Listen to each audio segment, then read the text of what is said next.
Man. Who is he? Where is he? Why is he here? Isolated in space on a round mass of matter live some several billion intelligent beings. Man. But what is his origin? Some say he evolved from the slime of the sea. Others that a god created an Adam and Eve and he was their descendant. Yet another speculates that he was brought here sometime in the distant past when the Earth was colonized by men from another dying planet. Despite the theories and speculations, the answer remains an unsolved mystery. As to where he is, that's easier. A planet 8,000 miles in diameter, located in a remote portion of a galaxy, somewhere in infinite space. Why is he here? That too remains an unsolved mystery. Occupied by his daily affairs, he finds little time to contemplate such questions, except for those moments on a clear night when man pauses and looks to the star-filled heavens, and in his mind stirs an unanswered question. He searches his thoughts for an explanation, a key to the faint, forgotten memory of his past. And perhaps at that moment, somewhere else in the universe, on a distant planet similar to his own, somewhere on the other side of our galaxy, other intelligent beings wondered too, and set out in airships on an adventure through space to search for their answers.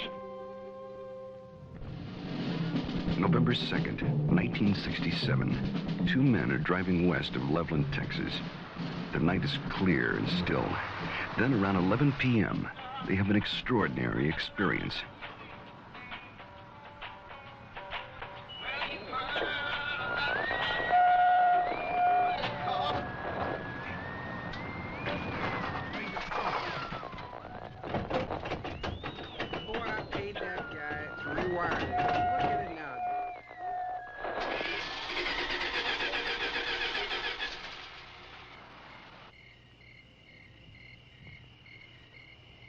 Come on, let's get out and check it.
After the object disappears, their lights come back on. The engine restarts, and they hurry to notify the police. Later, the Air Force investigates their story and 15 similar reports before concluding that a form of globular lightning was responsible for the sightings. But there are many other possible explanations. What you're witnessing is based on fact. Some will find it fascinating. Some may find it frightening. But it is all true. With special thanks to NASA and the Department of Defense for their cooperation in our search for UFOs. It has begun.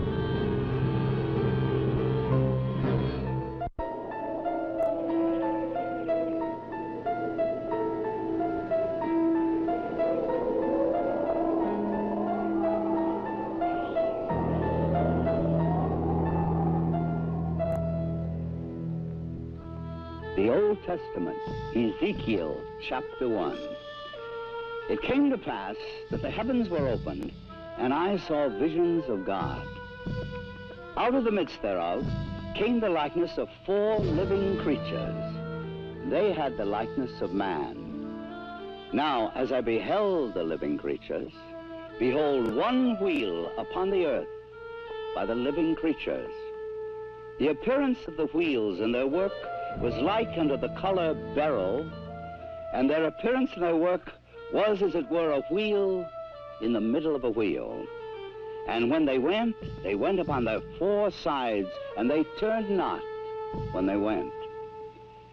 As for their rings, they were so high, they were dreadful, and their rings were full of eyes, round about them four. And when the living creatures were, the wheels went by them.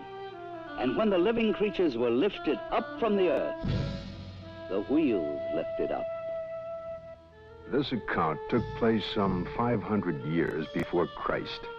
Other accounts very similar appear in earlier ancient writings. The Greeks and Romans also are known to have made observations of such things as phantom chariots appearing in the night sky. Records also tell us that during the reign of Charlemagne, there were many accounts of encounters with tyrants of the air and their aerial ships. These accounts so concerned Charlemagne that those reporting such strange phenomena were subject to torture and death. Here is one recorded event given between the 8th and 9th century in France.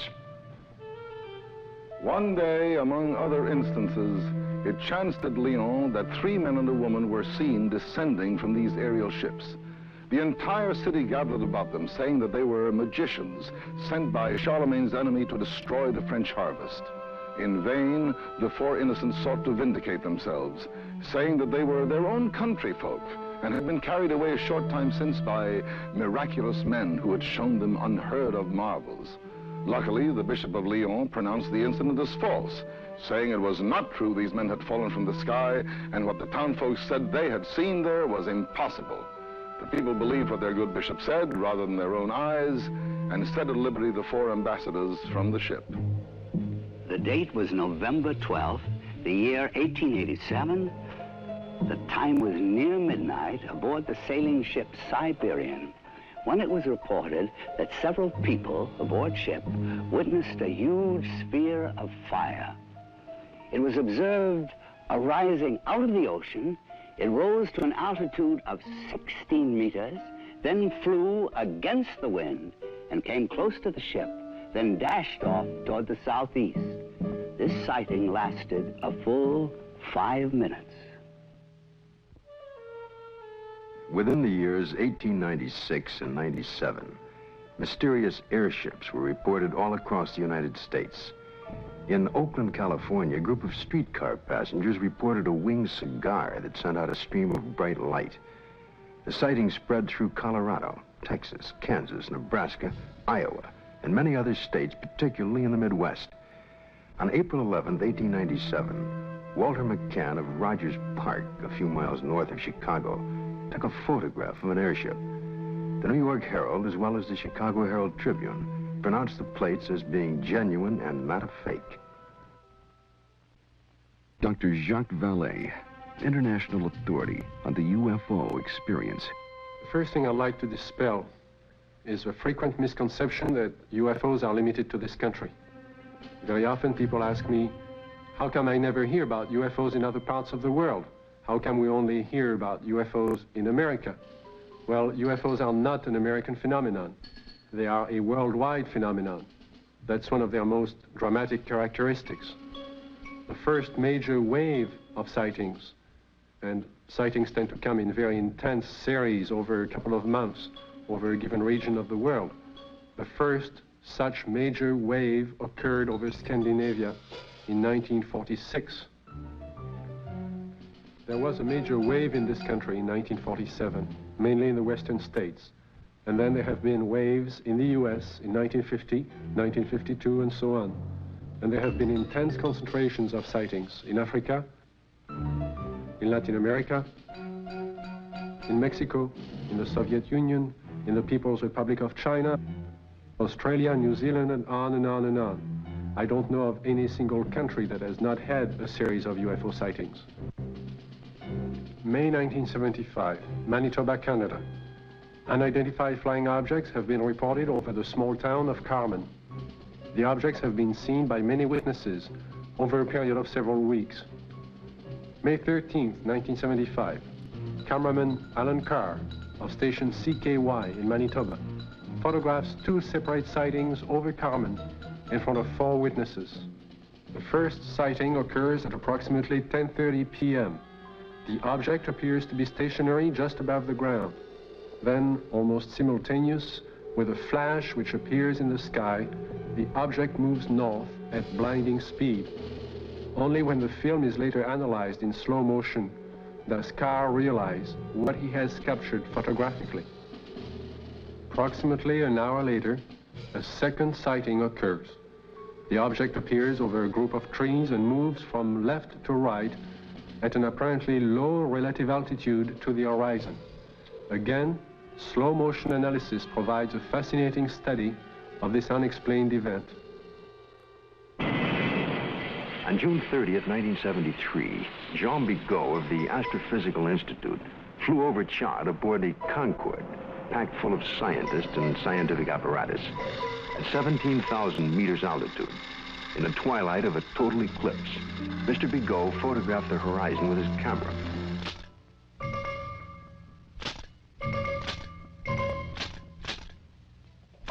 When the photo was enlarged, one of the slides showed what you're now seeing.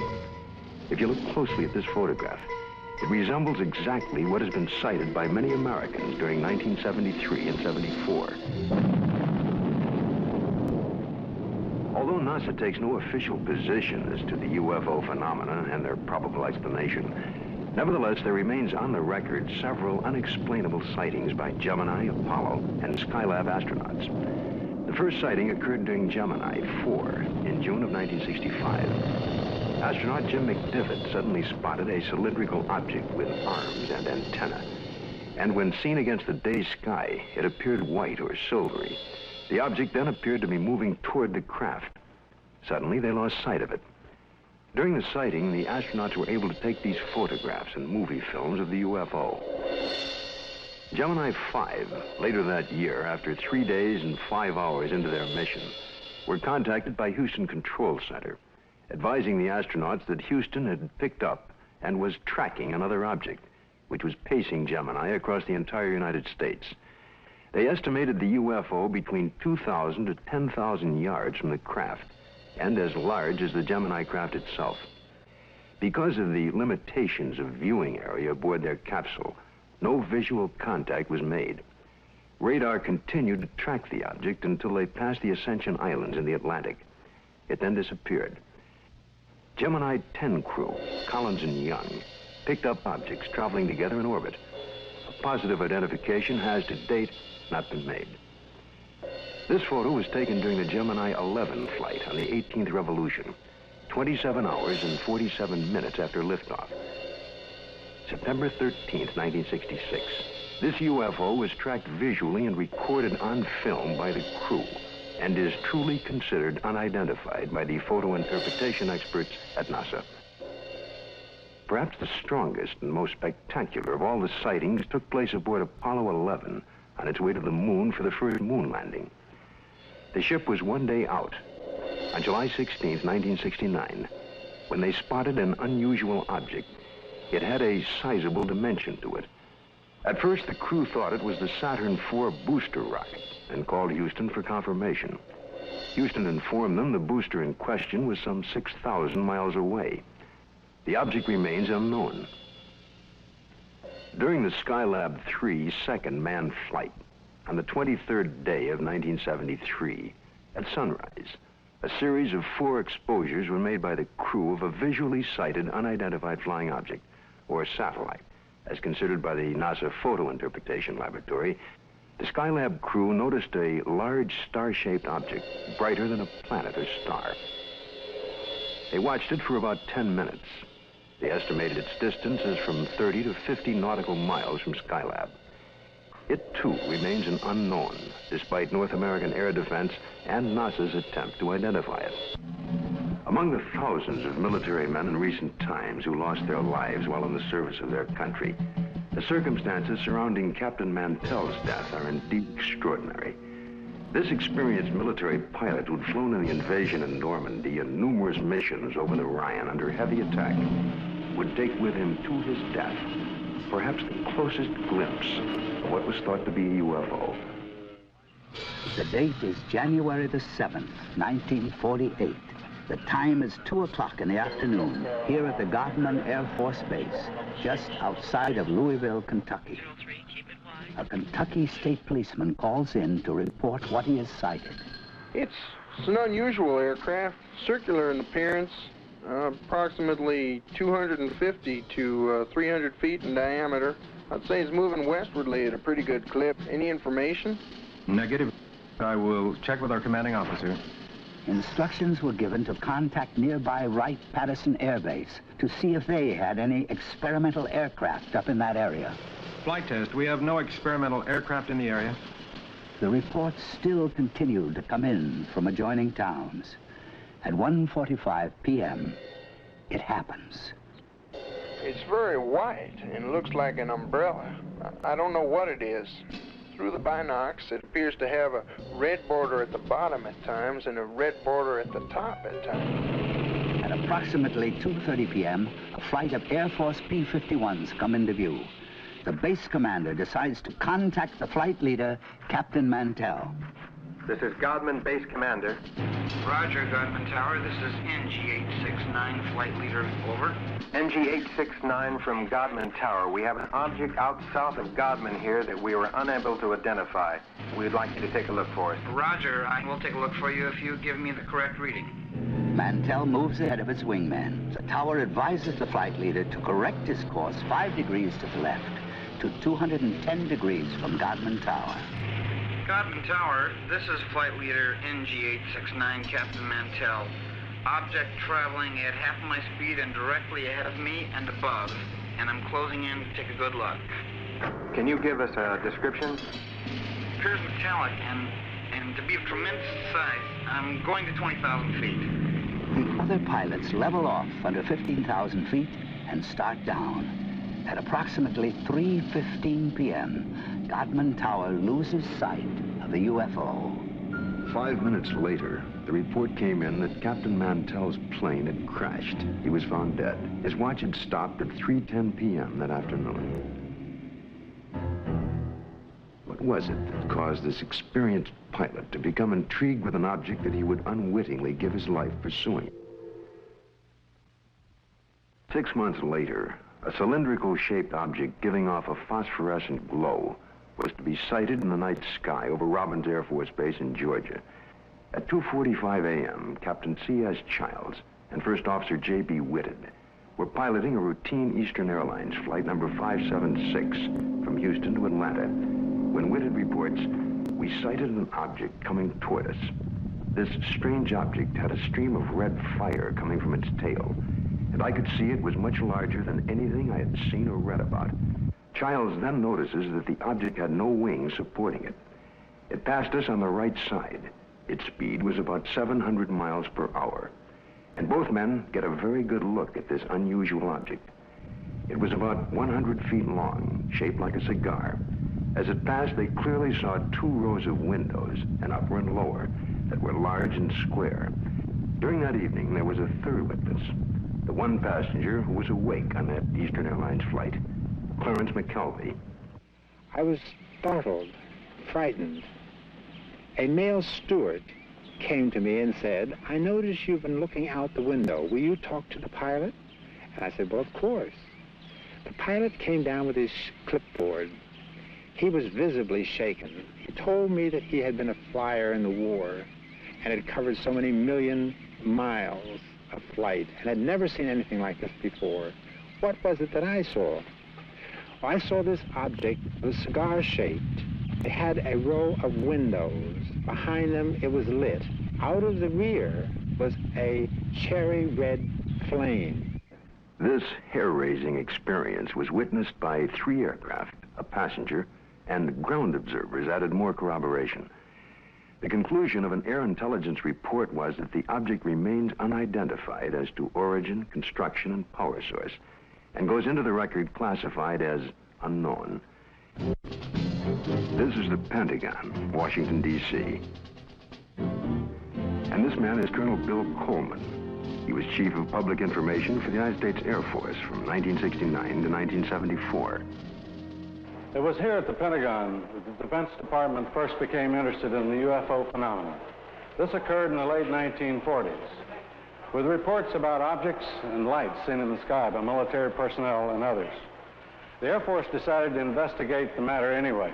There was that one possibility that these flying objects could well be foreign weapons used for test purposes and might affect our national security. The investigative branch was called Project Sign. The project had only been underway for about 2 weeks when the Mantell crash had made headlines across the nation. The staff's investigation was far from complete, but public pressure was enormous, and they were forced to come up with an answer to really quiet growing speculation that Mantell had been killed by hostile aliens in some flying saucer. That's when we decided that Mantell had chased the planet Venus. However, this was an initial finding. The Chills and Whitted case had an impact on the Air Force project. It presented the first close-up account by highly reliable witnesses. The object described led some of the staff to postulate an extraterrestrial theory, and they wrote up an estimate of the situation, which at the time was classified top secret, suggesting that the saucers were from outer space. This theory was rejected by the Air Force Chief of Staff, General Hoyt Vandenberg, and even other Project Sign staff members as not having enough proof. So the extraterrestrial visitation idea was dropped for the time being. It's been said in jest that if these UFOs are from other worlds and they wanted it to be known, all they'd have to do is land on the White House lawn. But an incredible incident, too quickly forgotten in time, took place over our Capitol. In 1952, Air Force spokesman for the Pentagon and UFOs at that time, Mr. Al Chop, relates the famous incident that stirred the Capitol, causing a request from even President Truman to be kept up to date on all the details. There were radar reports of unidentified flying objects over the nation's capital. We had 3 reports. One came from Andrews Air Force Base radar control room, and 2 from the radar controls at Washington National Airport. The first sightings consisted of a number of unidentified targets picked up on radar. Then a call was placed from National to the Andrews Air Force Base flight controllers. They were apparently tracking the same targets. Then Andrews reported a visual observation of 3 objects that were apparently in the same position as those indicated by our radar sets. The target stayed on radar until about 12:30 a.m. They moved slowly at first, about 100 to 200 miles per hour. Then one of the targets sped away at a fantastic rate of speed. It moved west from Andrews toward Riverdale. The estimated speed was 7,300 miles per hour. At this time, in the tower, we had about 7 targets on the radar scope. These unidentified objects were flying all over the city. They even violated the restricted air corridors here over the White House and over the Capitol building. The phenomena wasn't to subside. The following Saturday night, July 26th, a repeat performance unsettles the Capitol again. I was awakened the following Saturday night around midnight by a telephone call to my home in Virginia. It was the public information officer for the Federal Aviation Authority. He told me the air traffic control radars were again picking up a large number of UFOs over the Capitol area. First, they would follow a definite flight path, and then they would suddenly disappear. Others would come into view just as suddenly. I placed a phone call to the command post in the Pentagon, and I asked for an intercept. About 2:40 a.m., we got a radio call from a flight of F-94s, 2 aircraft in the flight. They also, at about that moment, appeared on our scope. And at that moment, a very frightening thing happened to us. All of our unknown traffic completely disappeared the moment those aircraft came on the scope. The flight leader called in and said, well, it doesn't look like we're going to do any good here, so we're going to go back to base. And at the very moment those aircraft disappeared, all of our unknown traffic appeared again on our scope. And again, it was a very frightening experience. We called Andrews Air Force Base, and they reported exactly the same thing happened to their scope. 10 a.m. on the morning after the sighting, General Landry, at the request of President Truman, called intelligence to find out what was happening over Washington. It was the largest and longest press conference held in the Pentagon since World War II. General Samford headed the conference and said that he was personally satisfied that the radar scope sightings were the result of temperature inversions, which are known and account for certain blips on radar. Although this was the conclusion of the Air Force investigations, interestingly enough, the actual report begins with this opening comment: a study of the various reports regarding the subject. Radar sightings do not allow a positive and final explanation to be made. The CIA now would enter the picture by convening a panel of top scientists to examine the UFO phenomena. The CIA's concern was that recent waves of sightings might constitute a threat to our national security. The thinking was that the enemy could exploit UFOs as a decoy in the preparation for an attack on the United States. 5 outstanding scientists and various Air Force and CIA representatives were to meet on Wednesday, January 14th, 1953. Among the panel members was one associate member who was destined to have more experience with the UFO phenomena than any other American scientist to date, Dr. J. Allen Hynek, astrophysicist and head of the astronomy department of Northwestern University. I was called into the meeting on Thursday. The panel members were seated around this table. It was a rather somber and impressive occasion, actually. I was a junior member, and I remember feeling considerably nervous and apprehensive about being in front of this powerhouse of scientists. But then for the past 4 years, I had been scientific advisor to the U.S. Air Force on this very problem. There were 2 films that were of particular interest to the panel at that time. One was a film taken by a Navy officer while on vacation in Utah, near Tremonton, Utah, and the other was a film taken in Great Falls, Montana, by the owner of the local baseball team. The Utah film had already been subjected to some 1,000 or so man-hours of analysis by the Navy's Photographic Interpretation Laboratory.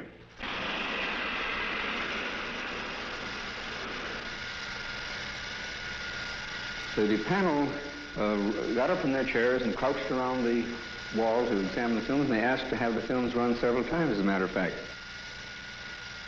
Now, the Navy had, on the basis of their detailed analysis of the Utah films, they had concluded that the objects shown in the films could not be birds, balloons, aircraft, and so forth, but indeed that they were self-luminous, unidentified objects. Despite this conclusion, the panel rejected it and concluded that the objects were birds. They couldn't be unidentified, therefore they had to be birds.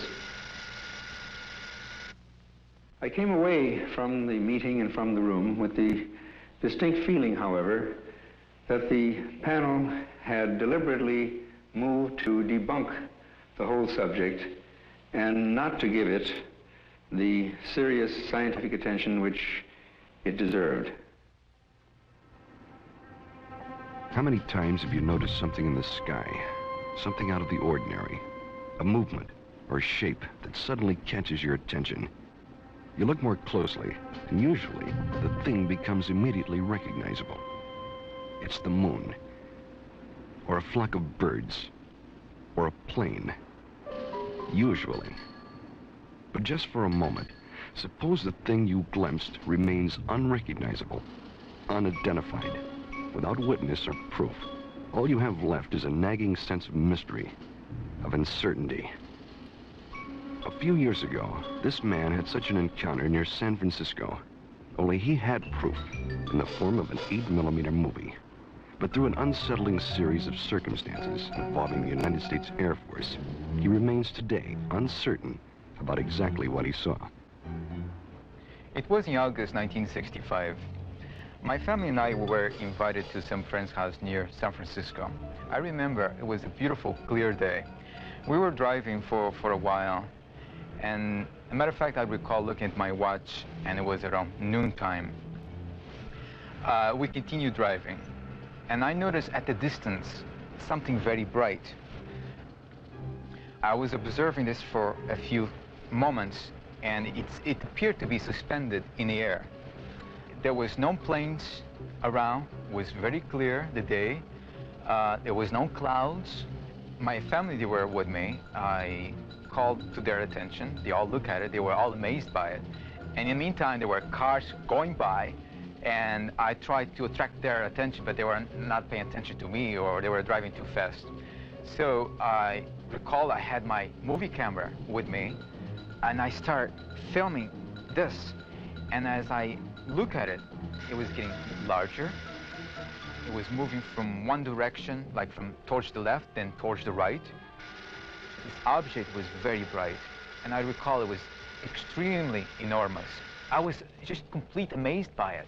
I ran out of film. Then when I got home, I called the Hamilton Air Force, and I reported the sighting. The Air Force was very interested. They had asked me, as soon as I had the film developed, they would like very much to look at it. Well, I had the film developed. I look at it.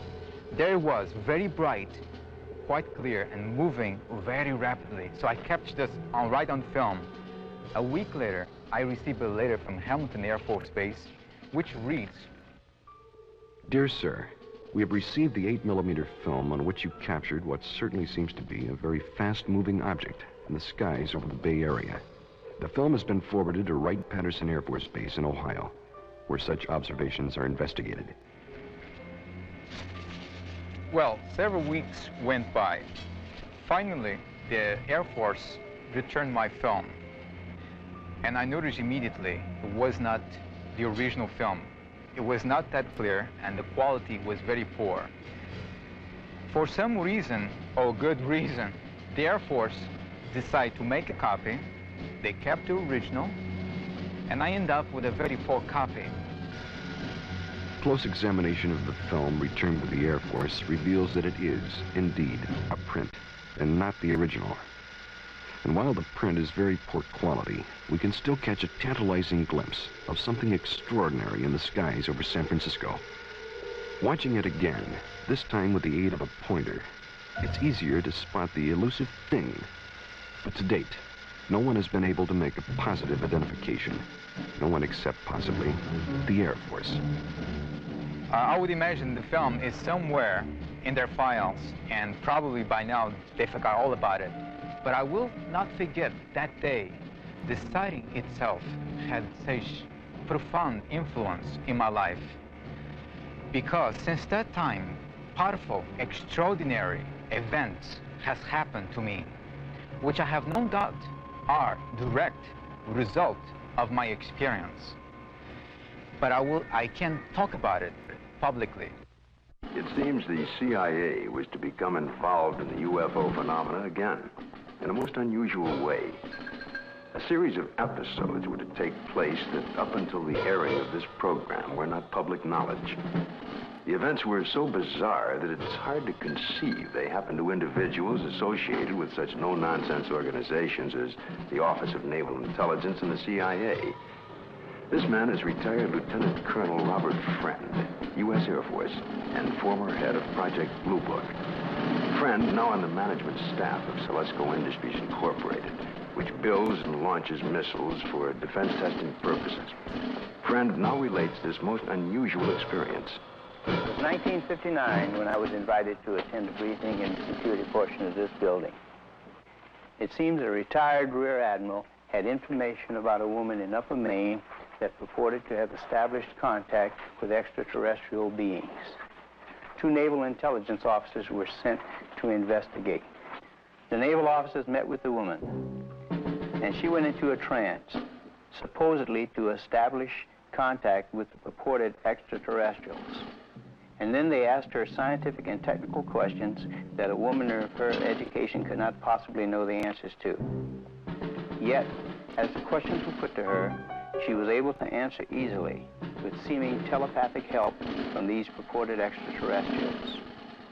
According to the report, she indicated there was an organization, OEEV, which meant Universal Association of Planets, and that organization had a project, UNZA, meaning Earth, which was being conducted. Then an unexpected turn took place. One of the naval officers was informed by the woman that they, the extraterrestrials, were willing to answer questions directly through him, a naval commander and intelligence officer with no prior experience in telepathic communication. He took over and attempted to write down the answers to questions put to him by his fellow naval officer. The word traveled back quickly to Washington officials and a very skeptical CIA. Nevertheless, there was no reason to totally disbelieve the report of this highly respected Navy commander. Questions were put to him, such as, do you favor the government, religious group, or race? And would there be a third world war? The answer to both was no. The group then asked if they could see a spaceship, and the commander, still in a trance, told them to go to the window and they would have proof. The group moved to the window where they supposedly observed a UFO. I was told that a call was made for radar confirmation. The reply came back that that particular quadrant of the area was blanked out on radar at the time. After being briefed on all of the details, I asked the commander if he would attempt to contact me. He sat for several minutes and then appeared in a deep trance with his Adam's apple moving up and down rapidly. Questions were put to him, and he answered them by printing in rather large letters using rapid but jerky motions. It wasn't at all like his natural hand. During the course of the questioning, we learned the names of some of the so-called extraterrestrials. One was Krill, C-R-L-L-L.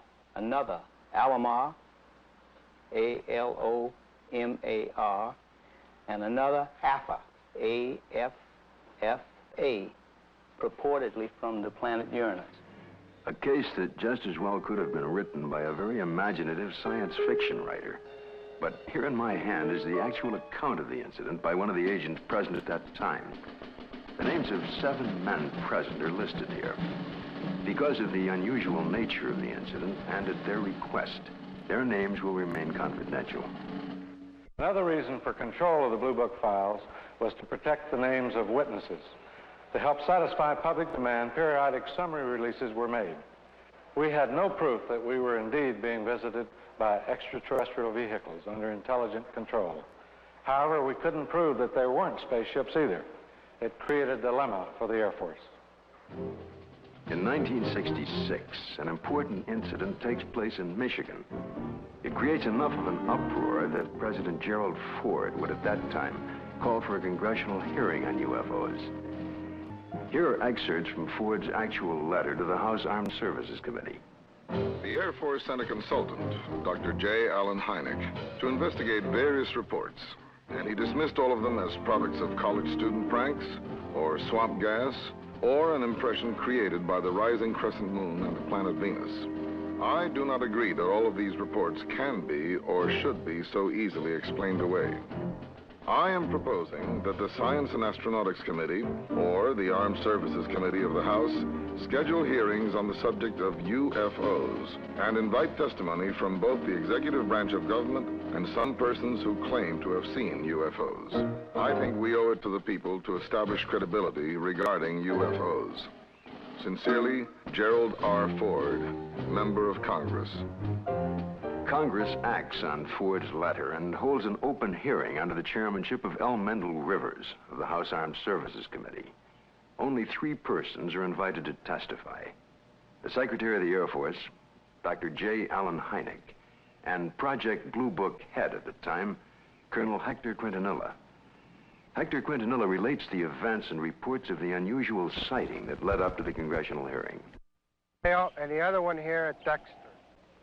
Based upon the original reports from the Sheriff's Department, it all began at 8:35 p.m. on March 20th, when Frank Manor, who used to live over there, reported to the Sheriff's office that he had seen a strange object in the swamp over there. According to the police report, the police officer, in company with the complainant, proceeded along Territorial Road until they reached Brant Road, at which time they turned left, proceeded to the end of the road, secured their vehicle, got out of the automobile, proceeded along the cornfield, keeping the trees lined to their left. Then they crossed an open field to the creek. They crossed the creek and reached this point, which was their vantage point, and observed the object. Frank Manor described the object as brown in color, quilted, with a porthole in the center, sort of flat on the bottom, cone-shaped towards the top. Two small lights, one at each end, one glowing bluish green, the other one a brilliant red, with a glow at the bottom.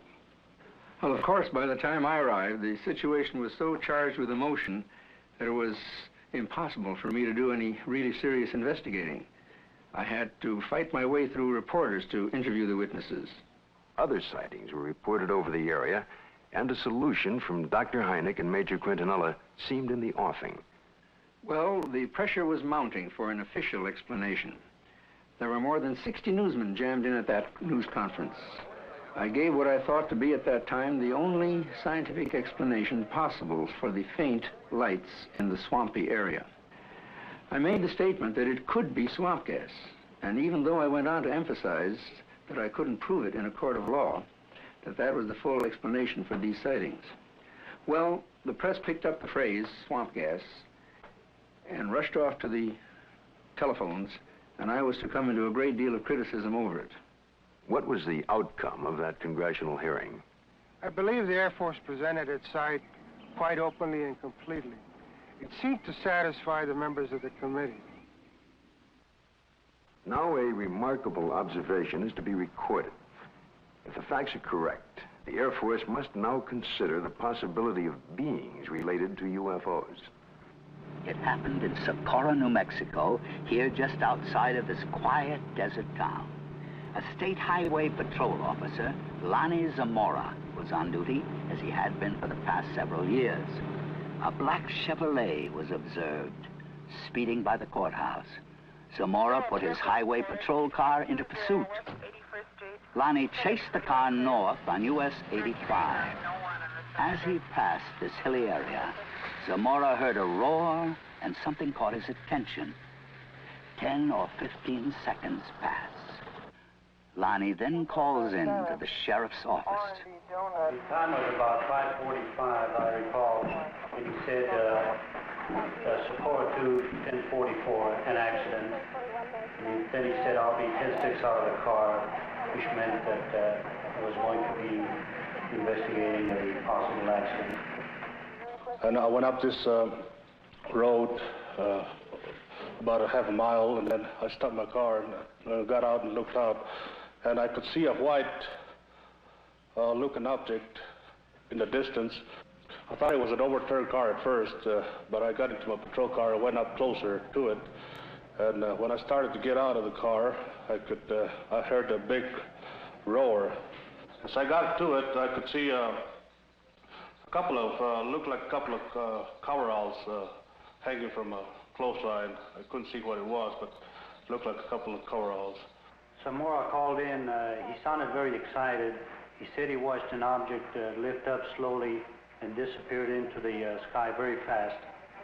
I went down to where the object had been, and I noticed the brush was burning in several places. The object had left 4 perpendicular impressions on the ground. I noticed several bushes were smoldering, but they felt cold to the touch. I noticed what appeared to be a couple of oval footprints on the ground.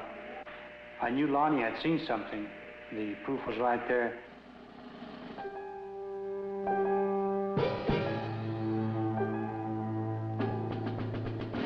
The incident was very interesting, to say the least. It seems to differ from practically all the earlier cases we investigated from one standpoint. The vehicle had left pod marks. There was an insignia observed by Lonnie Zamora on the side of the craft. The insignia was unidentifiable, not American nor Russian.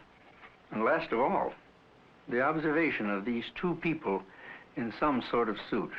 But what did the investigation turn up? What was the official Air Force estimation of the situation? We went over the case completely. We had soil samples tested at the Air Materials Laboratory. The burnt bushes were analyzed for propellant residue. We measured the distances between the pod marks. My first reaction was that it was a lunar test module from NASA or the Air Force. That seems to be the only logical explanation. This was probably the best documented case in the Air Force files, and I checked it out everywhere, all the way up to the top, even to the White House command post, and nothing. According to the official status of the sighting of Lonnie Zamora, case carried as unidentified, pending additional data. April 19, 1897, in Leroy, Kansas. A farmer named Alexander Hamilton, his son, and a farmhand are awakened by strange noises from the cattle pen.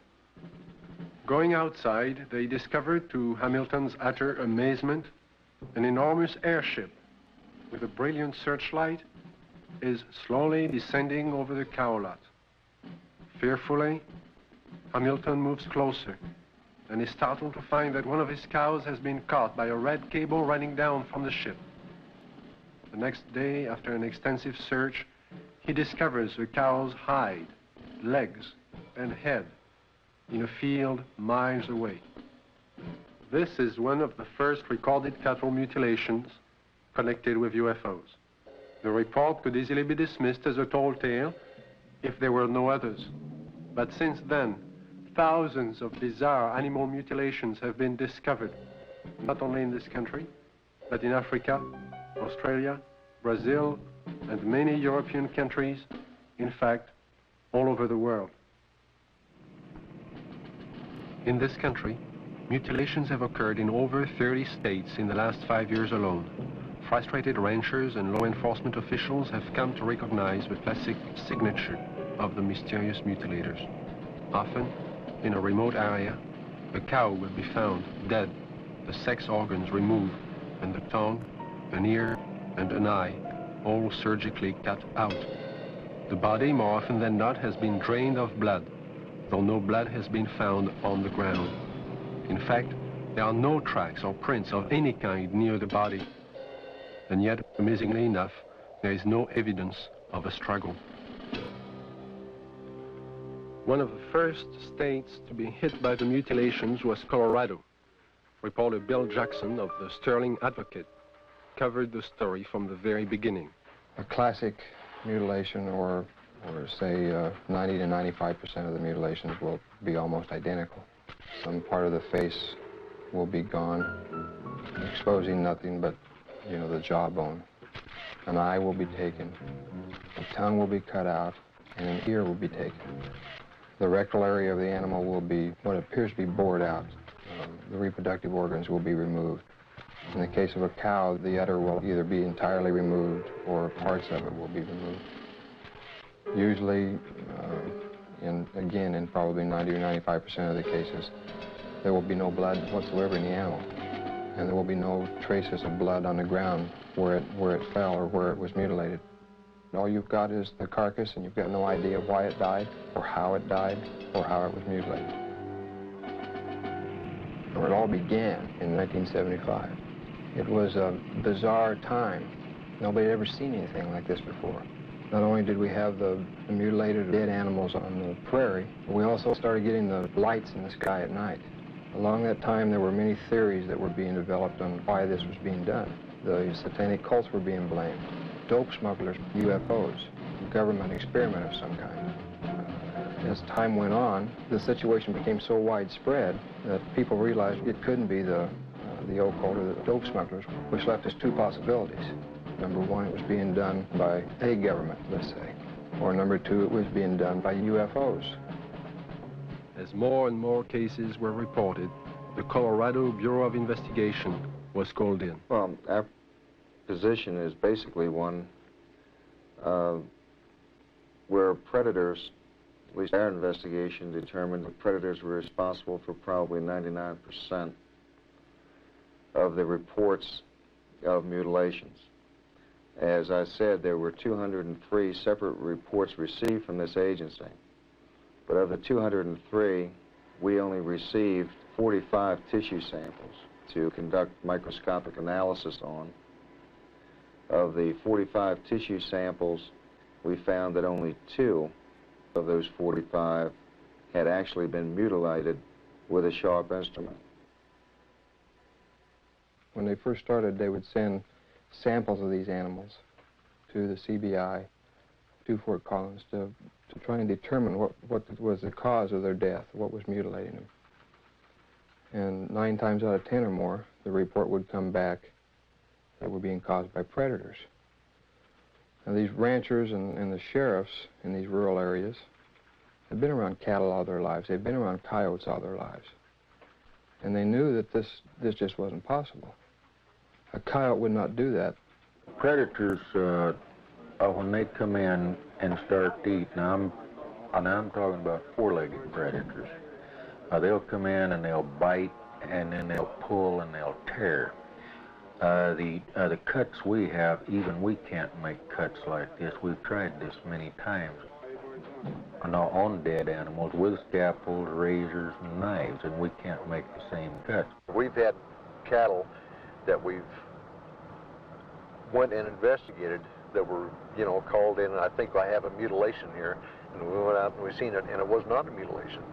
And these are not the ones that's reported. The ones that we classed as a classic type mutilation are actually mutilations, and they're not predators. Animals, wild animals, predators, coyotes, won't approach these carcasses. But in the case of an animal being mutilated in the wintertime, there's possibly something about the cold weather that may mask whatever it is that keeps predators away, and that will be the exception to the rule. Is this animal here, is any pretty much like the other ones you had that was mutilated? Yeah. How old a cow is this, Don? 8 years old, according to the way I looked at her teeth, 8 or 9. I know definitely it wasn't animals. We took out the whole works there.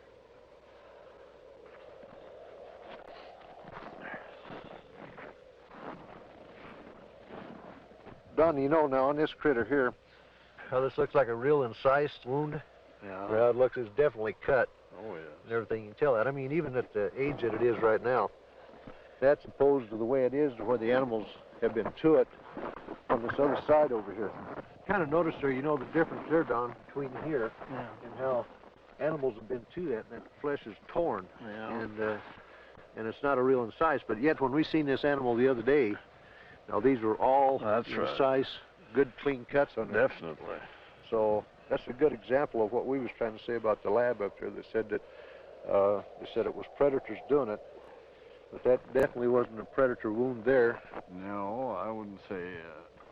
Well, it looks like they went clear from the navel here, turned back in underneath here and took the whole bag and out of the whole works out, and they cored down into the rectum, the whole rectal area. It looks like it got back into some of the reproductive organs back in there. The mutilation and the sightings of the lights in the sky continued. It got to a point to where ranchers in the northeastern part of the state began arming themselves. They weren't getting the results they wanted from state authorities. They were concerned for their families, and they never knew when they might be next. They began patrolling their pasture land, watching over their herds at night. Lights from the sky, when they got too close to a herd of cattle, the ranchers shot. Well, I think everybody was a little edgy. Right. Everybody started carrying high-powered rifles. I don't know what good it would have done, but everybody was awfully nervous. I'm completely convinced that there's something there that's not normal. There's a lot of questions that are unanswered, I'm sure, and hopefully someday maybe somebody will figure it out. Unidentifiable lights in the sky have appeared in virtually every area of this country which has been plagued by cattle mutilations. But no explanation has been found for these strange sightings. There are some who believe that these objects in the sky are responsible for thousands of mysterious cattle deaths which continue to this day. Though state and local officials have stated their views about the mutilation mystery, surprisingly few veterinarians will speak publicly about the situation. This man is an exception. Dr. William Fitzgerald runs an animal clinic in Durango, Colorado. Because of his expertise in the field of veterinary medicine, he was asked by the sheriff's office to perform an autopsy on a mutilated cow found in a remote area of state-owned forest. This particular animal had been largely exsanguinated. The anus and about the first 4 inches of the rectum had been removed. The prepucial skin and the last 2 or 3 inches of the penis had been severed flush with the body wall. The left eye had been removed, and the last 1/3 of the tongue had been cut. A portion of the lips on the left side of the animal were also sawed off, presumably to gain access to the tongue, but this makes no sense because that portion of the tongue could have been easily pulled out and cut off without that, so I don't understand that point. Reports I have heard, some that I have read subsequent to this time, indicate that people have seen mutilations that they attributed to predators. And if this was a predator, he had 2 feet and a 6-inch knife, because it was a very sharp single cut in most instances. And although not the world's leading expert, I work with knives frequently. I know what they do. I know the marks they leave. Exsanguination, the removal of blood from an animal, has been a predominant trademark of the mutilators. Few officials have found an answer to the technique used in this procedure. Dr. Fitzgerald describes what he thinks is the method. If a large bore needle is placed in the animal's jugular vein while the animal is sedated, under anesthesia, or awake if you like, somehow restrained, however, the animal's heart will function as a pump and will pump out very nearly all of its blood through that needle. As the animal's blood supply begins to diminish, a natural physiological mechanism takes over and sequesters or draws what remaining blood is left into the internal organs in the center to supply the vital organs, the liver, the heart, the brain. And it will leave the peripheral area, the skin, all of the non-vital centers, largely bloodless. So if you can successfully withdraw the major portion of an animal's blood, you can cut on that animal and there will be virtually no bleeding at all from the surface. I know that I keep coming back to this point, but the animal was apparently restrained with something other than ropes. Why, I don't know. It was apparently washed completely clean. Why, I don't know. And it was in a very remote area. Perhaps these things tie together. Perhaps whoever, whatever, performed this didn't want to be observed. I think one of my initial feelings was that somebody certainly went to an awful lot of trouble to get back into a remote area where I don't believe you'd casually know there were even cattle to do all of this. Dulce, New Mexico, similar to the plains of Colorado in its isolation, but nestled among rolling hills and small mountains, is the land of the Jicarilla Apache. Tradition is strong here. Indian women weave intricate baskets and create delicate beadwork. The men preside over tribal business and raise cattle. And here, as in Logan County, the night sky has been lit with the glow of unknown flying objects, and cattle are found mutilated. Officer Gabe Valdez of the New Mexico State Police and retired scientist Howard Burgess, who pioneered the development of Kirlian photography in this country, periodically pool their knowledge and expertise in an effort to solve the mutilation mystery. Officer Valdez describes how it all began. It was in 1976, June the 14th, when we first had one of our cattle mutilations here in Dulce. The cattle that was mutilated belonged to Mr. Manuel Gomez. Any time that we do find one that it's not too decomposed and it's fresh enough for us to do some tests, or I do call on Mr. Burgess because he has a lot of knowledge in the field of science that is very helpful to me in conducting my investigations. Howard Burgess had a theory that some of the cattle had been marked prior to their mutilation with something which would show up under ultraviolet light but be invisible to the naked eye.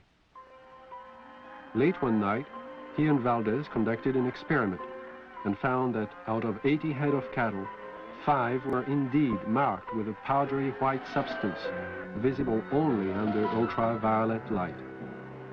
So we took ultraviolet with some special filters and ran the cattle through it, and what appears to be markings glowed under ultraviolet. It's invisible to the normal eye, but under ultraviolet it does glow.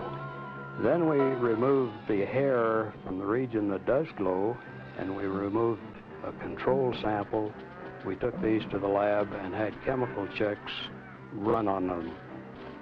We did find that the sample that did glow is extremely high in potassium and magnesium. At the time, this was interesting, but it didn't mean much to us until we ran on to other things that began to tie in with it.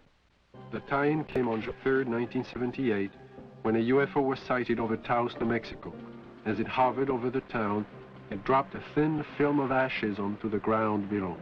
The ashes contained high levels of magnesium and potassium, the same elements found on the cattle under ultraviolet light, but there was more. We find there's at least 25 elements in there. There's a good possibility that it may be something that's organic. And if it is, this just opens up a real bag of worms, because anything can happen if this is an organic material that has come from one of these crafts. And this, as the people told us, directly fell from the craft that was hovering over the area. One day in 1975, Logan County Sheriff Tex Graves took his deputies into the countryside around Sterling, Colorado, determined to track the bright lights which had been skimming across the ranches and farmlands for the last several weeks. Reporter Bill Jackson describes the sequence of events. We were just getting started in this. We really didn't know what we were doing. We weren't prepared for anything like this, of course. But as time went on, we realized we couldn't catch them, so maybe we can take pictures of them and discover something that way. A year and a half later, the lights returned. The mutilations were still going on. So we arranged with the Honeywell people in Denver to borrow a 1100 millimeter Lentar lens from them, and got some high-speed recording film from Kodak. And then we sat and we waited, hoping that the lights would come back and we'd have a chance, and finally that chance came.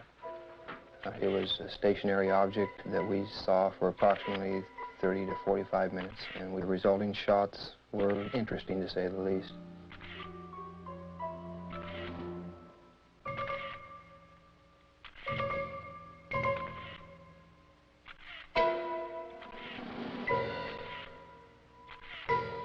Shortly after these final exposures, the object just disappeared. It was almost like somebody hit a light switch and it was there no longer. What are these unidentifiable lights? What is their nature and their purpose? Why have they appeared in the night skies immediately prior to the discovery of mutilated cattle? And how many more animals will die before the mystery is solved?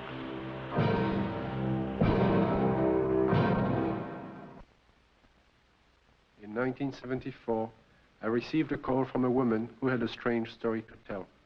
One night, as she and 3 friends were returning to Los Angeles from Lompoc, California, they encountered an unidentified light in the sky.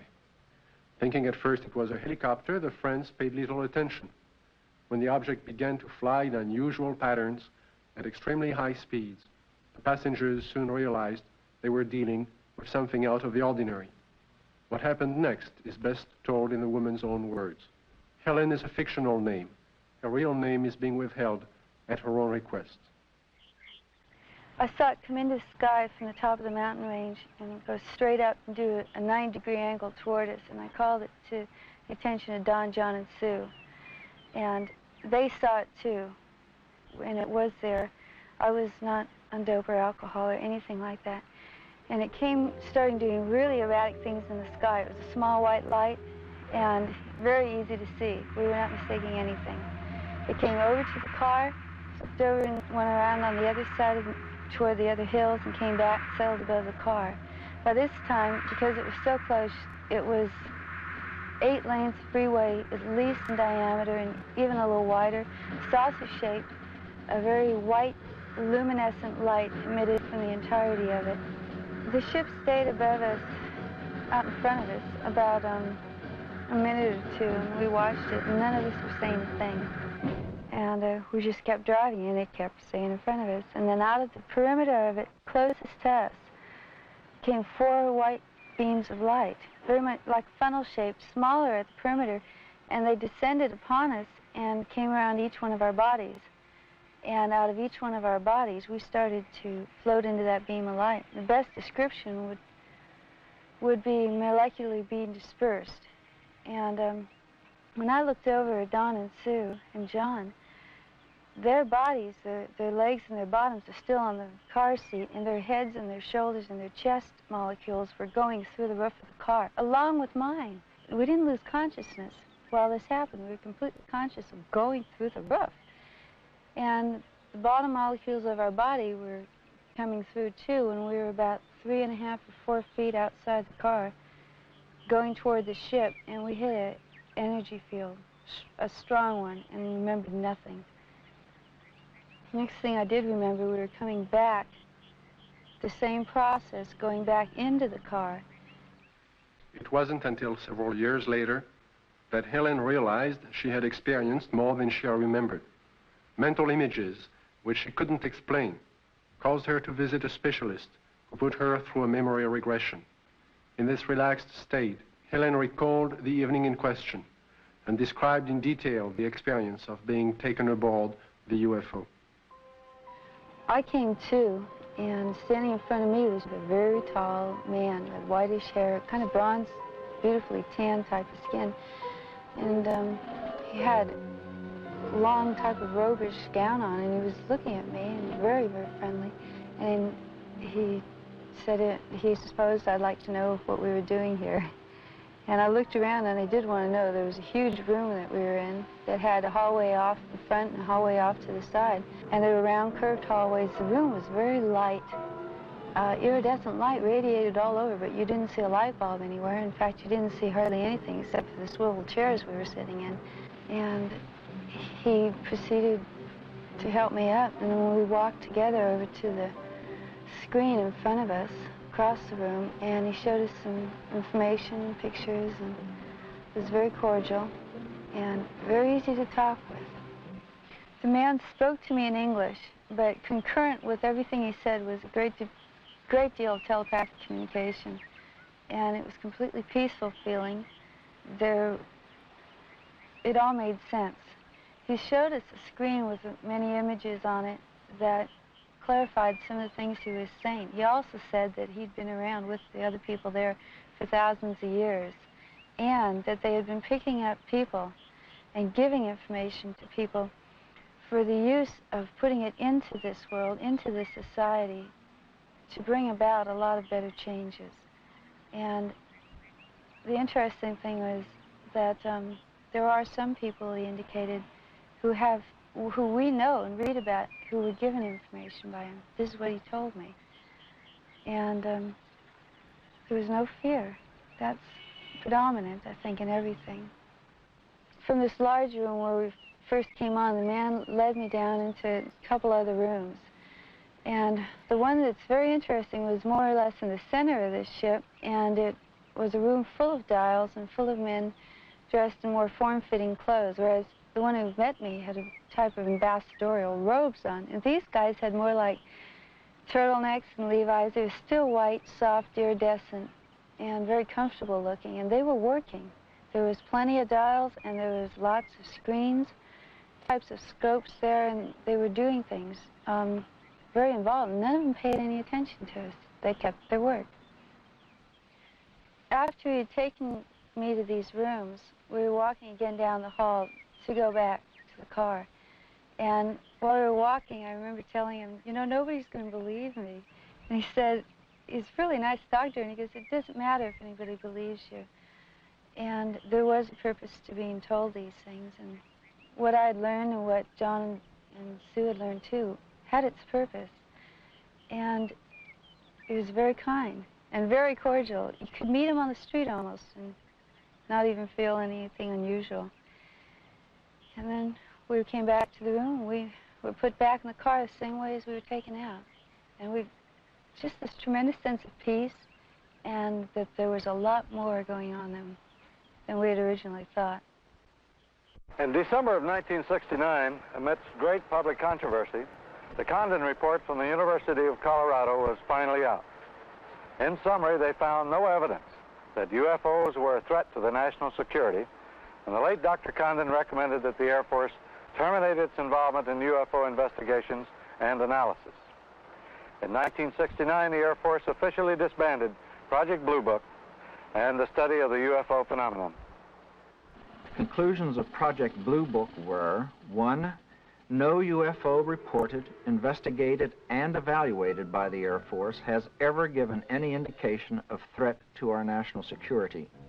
2, there is no evidence submitted that sightings categorized as unidentified represent technological developments or principles beyond the range of present-day scientific knowledge. And 3, there is no evidence indicating that these unidentified objects are extraterrestrial. The files of over 12,000 cases were placed into storage. But the ubiquitous UFO wasn't to be influenced by this government position. Incidents were to continue, with daily reports of flying objects finding their way into the news media. In the closing months of 1973 and early into 1974 alone, there are over 1,000 unrelated and unsolved reports of UFOs from across the United States. Delaware State News, Dover, Delaware, October the 16th, 1973. Dover. 3 women on their way to the market saw it. At the same time, the crew of the Delaware State Police helicopter saw it. 2 airline pilots flying over Dover reportedly saw it. Flight controllers at the Dover Air Force Base saw it.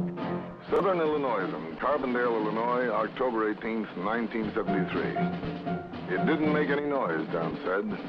It had red and green flashing lights on the front and back. Times Dispatch, Richmond, Virginia, October the 19th, 1973. It was hovering, and we parked there on U.S. Route 15 about 2 hours and watched it. Walla Walla, Washington, January 30th, 1974. Guards of the Washington State Penitentiary have spotted what appears to be the same UFO 2 mornings in a row from their tower positions at the prison. Scranton Tribune, Scranton, Pennsylvania, February the 25th, 1974. Police spot flying object. State's UFO reports are increasing. October 21st, 1978. Bass Strait, Tasmania. A pilot named Frederick Valentich disappears after reporting a strange craft hovering above him. December 12, 1978, La Chapelle, France. A 45-year-old worker riding home observes an oval object. Together with another witness, he sees a craft hover above them. December 12, 1978, Guadalajara, Mexico. 2 luminous saucer-shaped objects are reported by residents, then by a police officer. December 16, 1978, Palermo, Italy. A bank clerk spots a disc of light and alerts the police, who take several photographs. January 2nd, 1979, Wellington, New Zealand. A veteran pilot and a newsman film 7 objects. January 4th, 1979, Jerusalem. Police on duty see 3 mysterious objects at high altitude. January 5th, 1979, Johannesburg, South Africa. A woman and her son report seeing half a dozen occupants in front of a brightly colored craft on a lonely country road. Ordinary people are seeing something all over the globe. But what have the experts seen?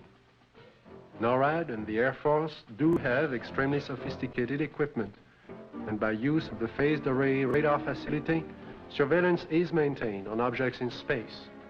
But the system is only designed to track things like rockets, satellites, and man-made debris, objects with specific trajectories and which hold an orbital or flight velocity of approximately 4.8 nautical miles per second. This system is designed to discriminate between objects in space. For example, it will ignore a meteor entering the Earth's atmosphere, but will quickly spot a satellite as it begins re-entry. Objects can also be photographed with incredible precision by the electro-optical surveillance system, and it's very good at its job. However, it's not designed to photograph everything, just specific items and particular missions. The sky is so vast, it is virtually impossible to wait for, track, and photograph all unidentified phenomena. There is just not sufficient time or budget. So it is not really accurate to say that our sophisticated equipment and personnel are able to identify and examine any and all UFOs. On the contrary, they are programmed to study man-built machines, and only that. Among the many reports of UFOs in late 1973, one incident would stand out because of the credibility of the four witnesses. This is Major Coyne, Army helicopter pilot, his co-pilot, Lieutenant Arrigo Jetsi, Air Medic Sergeant Healy, and Robert Janicek. These men had just finished their annual flight physical early that day and were found fit and sound of mind. They would take off from Port Columbus Airport about 10:30 p.m. But what was about to follow, and the subsequent report they filed, would put to the test the credibility of these men. Approximately 8 miles east of Mansfield, our crew chief, Sergeant Robert Janicek, observed a red light on the east horizon. Did you gentlemen see the same red light? Yes, I did. Our helicopter was flying on a northerly heading. We were flying at an altitude of 2,500 feet. He indicated that the light seemed to be pacing the helicopter, moving along in a parallel direction with our aircraft. Which direction from the helicopter was the out? Moving, it was to our right, to the right side of the helicopter, and it was moving with us as we were heading north towards Cleveland. And at this time, he indicated that the light changed its direction, was coming directly at the helicopter at the same altitude. And as the helicopter was maintaining a speed of 90 knots, the object came at a terrific speed from the horizon. We estimated 15 miles. Visibility was reported 15 miles that night. Did you gentlemen see the object at this time, after it had been pointed out by the sergeant? No, not at that time. I was flying left seat or co-pilot, and visibility from that seat from an object approaching from the right is rather limited. So I was having a difficulty seeing the object. And it was for that reason that Major Coyne did take the aircraft or the controls from me. I grabbed the controls from Lieutenant Jetsi because I thought it was going to hit us. I braced for impact. With that, I pushed the collective down to get the helicopter to start to descend. I then looked at the altimeter. It was showing 1,700 feet, and we were descending 1,000 feet a minute. The helicopter began to descend, and as this object came at the helicopter, it seemed to descend with the helicopter. When the helicopter went down, the object came down, but it still came directly at our broadside, as if to hit the helicopter from the right side. Did anyone else see the object at this time? Yes, I was watching it come on out of the east horizon.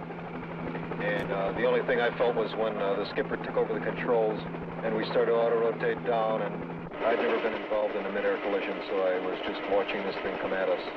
It was at this time a light came, swung 90 degrees from the UFO towards the helicopter, and it came in through the front of the plexiglass, and the entire cabin inside turned green from the light. It was a pyramid-shaped type of light that beamed down and came through the front of the helicopter. How long was your aircraft bathed in this beam? The light that came into the cockpit apparently lasted only for a few seconds, but it was enough time that I observed the red instrument panel lights utilized for night flying to be absorbed by the green light. Was it possible for you to determine the outline of this object against the star background? Yes, sir. It was a cigar-shaped object, like a symmetrical airfoil with the dome on it. It was a solid object. It was a metallic structure to it. and you could see lights reflecting off the structure, and you could not see any of the stars or behind the object itself.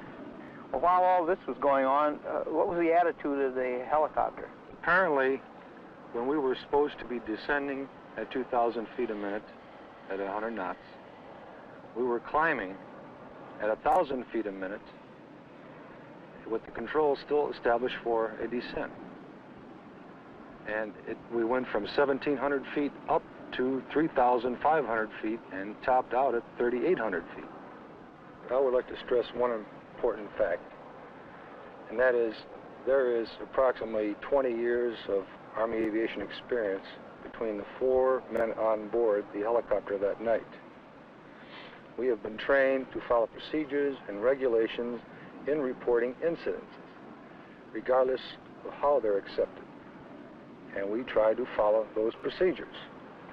And we reported the incident as it occurred and have avoided any speculation on the subject. Well, our government's official position is not to speculate on this subject. We can choose to let our minds explore other possibilities, to use our imaginations. For if we consider that astroscientists agree on one point, that the possibility of life elsewhere is not only quite probable, some feel it is there without a doubt. Let us suppose then that these objects are real space vehicles, extraterrestrial in origin, and not an illusion of the mind. Perhaps we can begin to accept such ideas as various reported UFO shapes and configurations by looking at our own aviation history. We have, in 71 years, devised dozens of aircraft shapes, from propeller-driven biplanes to lunar modules to date.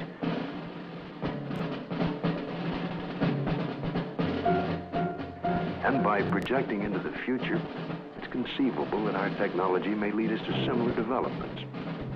As to the UFO's behavior, if they are space vehicles, they appear to have movement in advance of our understanding of what is possible in the 20th century.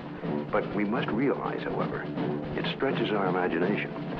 There will be a 21st and 22nd and 23rd century, where the impossibilities of today may be tomorrow's commonplace. If these vehicles are of origins outside our Earth, then we must assume they are managed, controlled, and operated by some sort of beings, perhaps similar to us. From sketchy reports around the world, we can begin to construct a hazy portrait of these aliens. Reports indicate ashen, pale, white skin, perhaps with a thin protective membrane over them. Eyes large, far apart, with a wraparound appearance. Nose indefinite, 2 small breathing holes. A slit mouth, or small or no opening at all. Behavior cautious, curious, firm. Ability to paralyze on touch. Sounds emitted. Humming. Oohs in a foreign language or some accent. Buzzing as if electronic from their head and chest. Wearing head protection or overall body protection. We just might not be scientific and technically sophisticated to the extent that's necessary in order to recognize what is the real evidence in what we have collected. I think we should also think of other possible hypotheses. Suppose there are such things as interlocking universes, where forms of matter which don't mesh with ours except under strange conditions. To assume that we're on the level of intelligence that would of necessity be visiting us, if they have the ability to come here, there may be no common bridge of understanding. There may be attempts at communication and we don't recognize it as communication. We must always be aware of the fact that we may be testing the wrong hypothesis. As for instance, in the days when people talked about stones falling from heaven, that was testing the wrong hypothesis. Meteorites do exist. The phenomenon exists, but they're not stones that fall from heaven. They're stones that the Earth collides with when they're in orbit around the sun. It's arrogant, egocentric, egotistical for us to think that we are the highest intelligences in the universe. I think that's completely preposterous. As far as the extraterrestrial intelligence is concerned, I believe it's out there. We have not been able to come up with a logical explanation. At least our scientists have not. The only plausible explanation that would explain all of these sightings is the theory that these could be intelligently controlled vehicles controlled by an alien species, alien to this planet. How would the public react if this event were true? To find the answer, Dr. Leon Festinger of the New School for Social Research consulted a number of prominent social psychologists from several universities across the United States. You must realize that social scientists can only make educated guesses about reactions to such a new and startling event. But nevertheless, certain behavior can be predicted. Dr. Aronson of the University of Texas points out that many people already have strong beliefs about the existence or non-existence of extraterrestrial beings and are committed to these beliefs. Dr. Walser tells us that if these extraterrestrial beings were advanced beyond us, we would probably gain technological information from them, that many Americans may worry that their benefactor will demand something in return, constant gratitude or acknowledgement of their superiority. As far as panic is concerned, most of my associates agree that it wouldn't happen unless there were, one, an imminent danger with no escape or chance to protect oneself, and two, it resulted in loss of contact with family or primary groups. And last, there is also the question of longer-term effects. What would happen over many years? One social psychologist suggests that it might help to unite the world. If the visitors from space prove to be an enemy, he suggests, then we would unite as one species to drive the invader away and then to live in peace thereafter. We've so far talked of the past and the present, but what are the possibilities of the future? It seems almost certain that if other beings more advanced than ourselves do inhabit other sectors of the universe, then it's quite probable there will come that day, that moment in time, when official contact will be made. Let's look at an incident that might happen in the future, or perhaps could have happened already. The premise is that contact is made by extraterrestrial beings with representatives of the United States Air Force at Holloman Air Force Base in the deserts of New Mexico. The day is clear. It's about 5:32 a.m. at Holloman Air Force Base.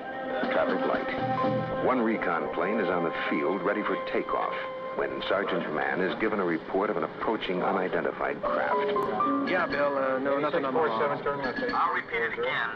Unidentified approaching objects on coordinate 49er, 34 degrees southwest, following Lincoln Array. Can I go northeast down with the Army helicopter? Probably a stray civilian, maybe. Keep me informed. 142, turn left. I see him over there. Check with Edwards. Make contact with him, Bill. This is Holloman Air Force Base, Control Tower. Identify yourself. What's your tail number? You're encroaching on military airspace. Warning, identify yourself. You're in a restricted military air corridor. Call the base commander. Base commander's office, Sergeant Whitmore speaking. Yes? Yes, hold on. Colonel, for you. This is Colonel Horner, yes? Yes, an unidentified vehicle. You warned the aircraft again? 142, turn left. What's its shape? Check Edwards. Civilian patrol? Okay, all right. It's down to red alert. Unidentified aircraft approaching. Hey, Bill, give me a quick check with Wright Patterson Intelligence. There may be an experimental craft from somewhere, I don't know, here. Alert the fire chief and security and safety.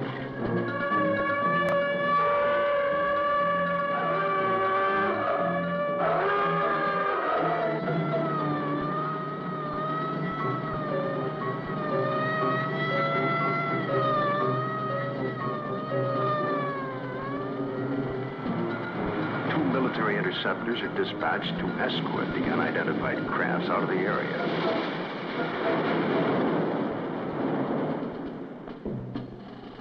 During a routine photographic mission, a tech sergeant and staff sergeant of the base photographic team were aboard a helicopter at the time and run off several feet of film of the three objects, one of which breaks away and begins a descent. A second high-speed camera crew on the ground runs off approximately 600 feet. The cameras continue to roll as the extraordinary vehicle comes into view. It hovers, almost silently, about 10 feet off the ground for nearly a minute and yaws like a ship at anchor, then sets down on 3 extension pads. The commander and 2 officers, along with 2 base Air Force scientists, arrive and wait apprehensively. A panel slides open on the side of the craft. Stepping forward, 1, then 2, and a third, what appear to be men dressed in tight-fitting jumpsuits, perhaps short by our standards, with an odd blue-gray complexion, eyes set far apart, a large pronounced nose. They wear a headpiece that resembles a rope-like design. The commander and the 2 scientists step forward to greet the visitors. Arrangements are made by some sort of communication, and the group quickly retires to an inner office in the King 1 area. Left behind stand a stunned group of military personnel. Who the visitors are, where they're from, and what they want is unknown.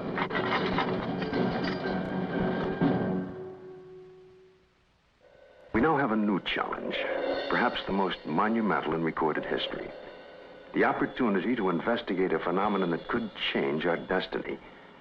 Through the study and understanding of the UFO phenomena, we may discover a new energy force, or how to use it.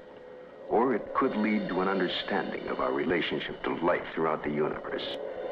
And if there are beings from distant advanced societies, we may be privileged to see a revelation, a look at ourselves 1,000 years in the future.